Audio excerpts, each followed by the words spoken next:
सभी को विदित है कि कोरोना विश्व महामारी के रूप में उभर कर सामने आई है। इसी कारण हमारे देश में भी लॉकडाउन किया गया है, क्योंकि आप घर पे रहें और स्वस्थ रहें। इसी के चलते महाविद्यालयों ने, विश्वविद्यालयों ने ये आदेश दिए हैं महाविद्यालयों को कि वह ऑनलाइन कक्षाएं सुचारू रूप से अपने प्रशिक्षणार्थियों को दे, इससे उनकी शिक्षा का कार्य बाधित ना हो। इसी के चलते मैं पंकज सर राम लखन पटेल महाविद्यालय 8 जालौन से कक्षा DLED द्वितीय सेमेस्टर के पेपर का नाम है वर्तमान भारतीय समाज में प्रारंभिक शिक्षा। उसका पहला टॉपिक है शिक्षा, शिक्षा का अर्थ एवं महत्व, उस पर चर्चा करेंगे। तो शिक्षा की संस्कृत में अवधारणा है। शिक्षा संस्कृत भाषा के शिक्ष धातु के आप प्रत्यय लगने से बनी है। शिक्षा संस्कृत भाषा के शिक्ष धातु के आप प्रत्यय लगने से बनी है, जिसका अर्थ हुआ शिक्षा सीखने सिखाने की प्रक्रिया है।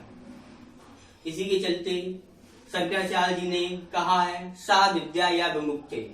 विद्या या शिक्षा वह है जो हमें आत्मिक बंधनों से मुक्ति कराए। और बौद्ध दर्शन में कहा गया है शिक्षा वह है जो हमें निर्वाण की प्राप्ति कराए।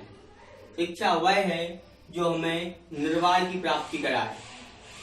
जैन दर्शन में कहा गया है शिक्षा वह है जो हमें मोक्ष की प्राप्ति कराए। इसी के चलते शिक्षा की आधुनिक अवधारणा में शिक्षा अंग्रेजी भाषा के एजुकेशन से बना है। एजुकेशन दो शब्दों से मिलकर बना है। दो शब्दों से मिलकर बना है ई तथा डी को।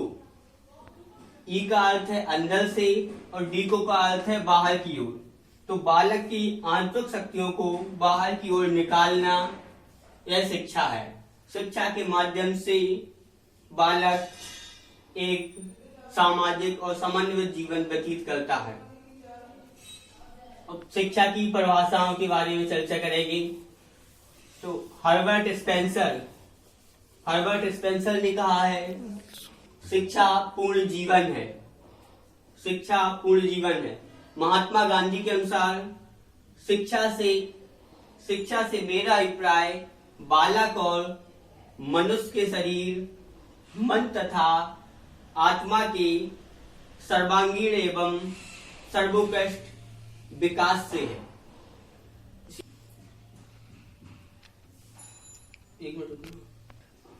अरस्तु के अनुसार परिभाषा है स्वस्थ शरीर में ही स्वस्थ मस्तिष्क का निर्माण होता है। ये बात बिल्कुल सही है कि जब तक आप स्वस्थ नहीं होंगे तब तक आपका विकास हो ही नहीं पाएगा।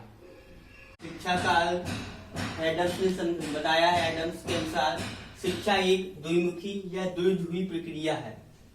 एडम्स ने बताया कि शिक्षक और छात्र दो ध्रुव होते हैं और शिक्षक जो बोलता है छात्र उसका अनुकरण करता है। जो शिक्षक अपने अनुसार जो बताता है उसका वो अनुकरण करता है, वो आगे बढ़ता चला जाता है। इसी प्रकार जॉन ड्यूवी के अनुसार उन्होंने बताया शिक्षा एक त्रिमुखी प्रक्रिया है या त्रिध्रुवी प्रक्रिया है, जिसमें महत्वपूर्ण 3 ध्रुव कौन कौन से हैं? शिक्षक, पाठ्यक्रम और छात्र। शिक्षक, छात्र और पाठ्यक्रम के माध्यम से ही वो शिक्षा की संपूर्ण गतिविधियों को आगे बढ़ाता है और सुचारू रूप से चलता है। शिक्षा का महत्व। तो शिक्षा के महत्व में प्रसिद्ध शिक्षाशास्त्री जॉन लॉक हुए हैं। उन्होंने कहा है कि जिस प्रकार पौधों का विकास कृषि की अच्छी जुताई से होता है, उसी प्रकार मनुष्य का विकास शिक्षा द्वारा होता है। उसी प्रकार मनुष्य का विकास शिक्षा द्वारा होता है। तो इसी शिक्षा के मार्ग में पहला सब पॉइंट है आवश्यकताओं की पूर्ति। अगर हम शिक्षित होंगे तब होंगे तो हमें अपनी आवश्यकताएं, हमारी मूलभूत आवश्यकताएं रोटी, कपड़ा और मकान होती हैं, तो उनको कैसे हम सुगम बना सकते हैं, उनकी राह को कैसे आसान कर सकते हैं, वो सब शिक्षा के माध्यम से ही कर सकते हैं। अगर हम पढ़े लिखे होंगे तो अपनी आवश्यकताओं की पूर्ति बहुत ही कम समय में कर सकते हैं। अगला पॉइंट है आप आत्मनिर्भरता की प्राप्ति।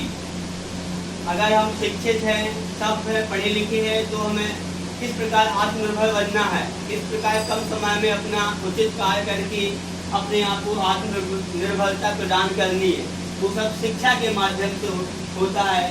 और संविधान निर्माता डॉक्टर भीमराव अम्बेडकर जी ने कहा है कि शिक्षा वह शेरनी का दूध है जो पिएगा वो दहाड़ेगा, क्योंकि शिक्षा के माध्यम से ही आपको अपने संविधान, देश की रक्षा, इन सब चीज़ों का आपको दायित्व समझ में आता है।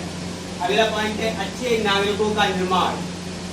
शिक्षा के माध्यम से ही हम अपने अच्छे बुरे, अपने माता पिता का कहना मानना, बुरी आदतों में ना पड़ना, ये सब शिक्षा के माध्यम से ही होता है और एक हम अच्छे नागरिकों भरकर देश के सामने आते हैं और अपनी नींव रख पाते हैं। अगला पॉइंट है व्यक्तित्व का विकास।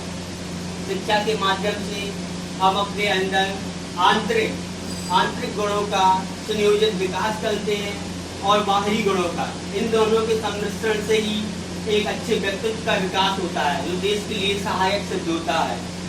और अगला पॉइंट है राष्ट्रीयता का विकास। शिक्षा के माध्यम से ही हमें राष्ट्र प्रेम की भावना जागृत होती है, हम राष्ट्र के लिए सोचते हैं, समझते हैं।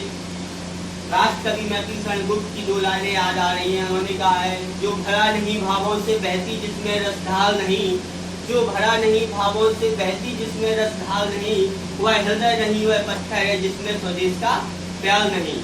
तो शिक्षा का बहुत ही बड़ा महत्व है। इसी के साथ मैं अपनी वाणी को विराम देता हूँ।